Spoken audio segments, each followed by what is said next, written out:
সুপ্রিয় দর্শক, স্বাগত জানাচ্ছি সর্বশেষ আপডেট বাংলা সংবাদে। শুরুতেই সংবাদ শিরোনাম। শুরুতেই জানিয়ে দেব, খেলা শুরু বাংলাদেশে, হঠাৎ দিকে দিকে খুলছে আওয়ামী লীগের অফিস। বিস্তারিত থাকছে প্রতিবেদনে। এদিকে ট্রাম্পের চিঠি আসলে ইউনূস যুগের খতিয়ান খতিয়ান। বিস্তারিত থাকছে প্রতিবেদনে। আরও জানিয়ে দেব, আওয়ামী লীগকে নিয়েই তারেকের বড় পরিকল্পনা, দিল্লিতে বসে ঘুঁটি সাজাচ্ছেন হাসিনা। বিস্তারিত থাকছে প্রতিবেদনে। এদিকে আওয়ামী লীগ ছাড়া বিএনপি সরকারের আয়ু আর কতদিন? বিস্তারিত থাকছে প্রতিবেদনে। আরও জানিয়ে দেব, শহীদদের রক্তের ঋণ শোধে ন্যায়ভিত্তিক রাষ্ট্র প্রতিষ্ঠার আহ্বান জামায়াত আমিরের। বিস্তারিত থাকছে প্রতিবেদনে। এবং সর্বশেষ জানিয়ে দেব, বিএনপির মারপ্যাচে ইউনূসের স্বপ্ন ভেঙে চুরমার। বিস্তারিত থাকছে প্রতিবেদনে। এতক্ষণ শুনছিলেন সংবাদ শিরোনাম, এবারে বিস্তারিত। তার আগে ভিডিওটি ভালো লাগলে এবং সর্বশেষ আপডেট পেতে চ্যানেলটি সাবস্ক্রাইব করুন। ধন্যবাদ। সময়ের আগেই পদ্মা পারে জানান দিচ্ছেন ঋতুরাজ, হাওয়া আজ সেখানে রঙিন। তারেকের সিংহাসনে আসীন হওয়ার পর থেকেই পদ্মাপাড়ে বইতে শুরু করে এক বদলের হাওয়া। যে রাজনৈতিক দলকে বাইরে রেখে নির্বাচন হয়েছিল, সেই আওয়ামী লীগের বন্ধ থাকা একের পর এক পার্টি অফিস খোলা হচ্ছে। কোনো জায়গায় খোলার পর হামলা হলে দ্রুত সেখানে পৌঁছে যাচ্ছে পুলিশ।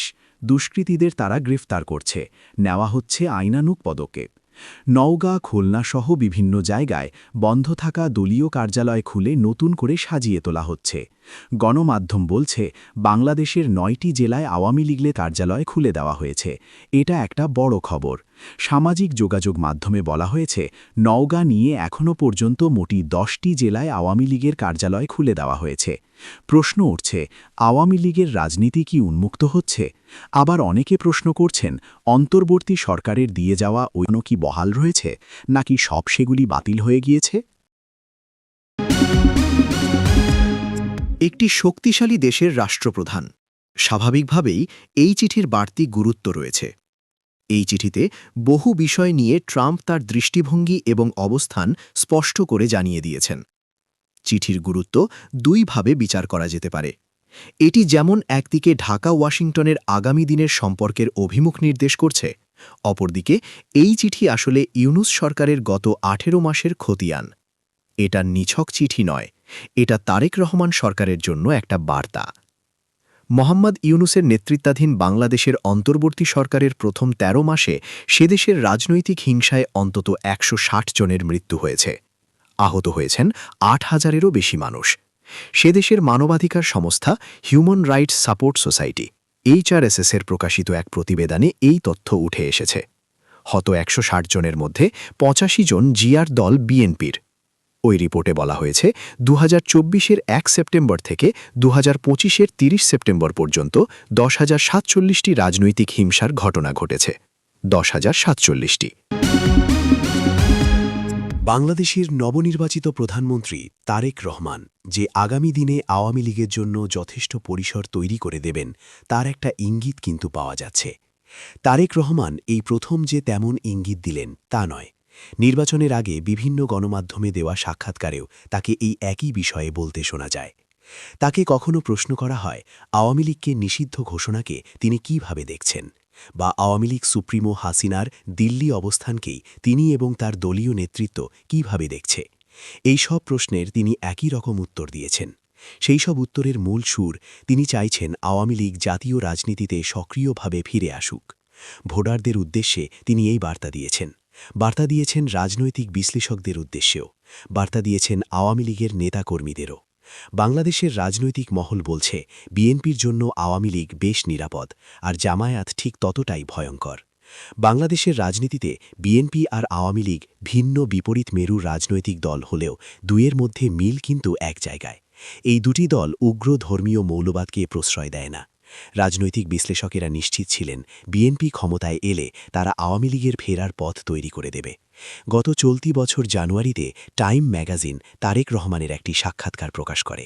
সেই সাক্ষাৎকারে আওয়ামী লীগের নিষিদ্ধতা নিয়ে প্রশ্ন করা হয়েছিল। তিনি সরাসরি উত্তর দেননি, তবে বলেছেন রাজনীতিতে কোনো দলকে নিষিদ্ধ ঘোষণার তিনি পক্ষপাতী নন। নতুন সরকারের আয়ু কতদিন? আওয়ামী লীগকে আবার জাতীয় রাজনীতিতে কবে দেখা যাবে? 12 ফেব্রুয়ারি নির্বাচন হয়ে গিয়েছে। এই নির্বাচনে একটি বৃহৎ রাজনৈতিক দলকে বাদ দিয়ে দেশের একটি জনগোষ্ঠীকে বাইরে রেখে এই নির্বাচন হয়েছে। এই যাত্রা কি গণতন্ত্রের জয় নাকি এক অনিশ্চিত ভবিষ্যতের শুরু? কেন এই সরকারের পথ চলা কঠিন হতে পারে? ইতিহাসের চাকা যেন অদ্ভুতভাবে ঘুরে দাঁড়িয়েছে। 24 সালের শুরুতে আওয়ামী লীগ সরকারের আমলে হওয়া নির্বাচন একাধিক প্রশ্নের জন্ম দেয়। অভিযোগ, এই নির্বাচন হয়েছে একপেশে, বিরোধীরা অংশ নেয়নি। সেই সরকারের মেয়াদ ছিল মাত্র 8 মাস। বর্তমান প্রেক্ষাপট কি তার চেয়েও জটিল? বিশ্লেষকেরা বলছেন 2024-এ আওয়ামী লীগ কোনো রাজনৈতিক দলকে নিষিদ্ধ ঘোষণা করেনি। বিরোধীরা নির্বাচন বয়কট করেছিল। তারা তাদের দাবিতে অটল থেকে নির্বাচনে অংশ না নেওয়ার সিদ্ধান্ত নেয়। এবারের চিত্র সম্পূর্ণ ভিন্ন। শহীদদের প্রতি শ্রদ্ধা নিবেদন শেষে বাংলাদেশ জামায়াতে ইসলামীর আমির ডাক্তার শাফিকুর রহমান বলেছেন, শহীদদের রক্তের ঋণ শোধ করতে হলে দেশে একটি ন্যায়ভিত্তিক ও মানবিক রাষ্ট্র প্রতিষ্ঠা করতে হবে। তিনি ঘোষণা দেন, জাতির প্রকৃত মুক্তি না আসা পর্যন্ত আমাদের লড়াই থামবে না। আন্তর্জাতিক মাতৃভাষা দিবসের প্রথম প্রহরে কেন্দ্রীয় শহীদ মিনারে পুষ্পস্তবক অর্পণ শেষে সাংবাদিকদের সঙ্গে আলাপকালে তিনি একথা বলেন।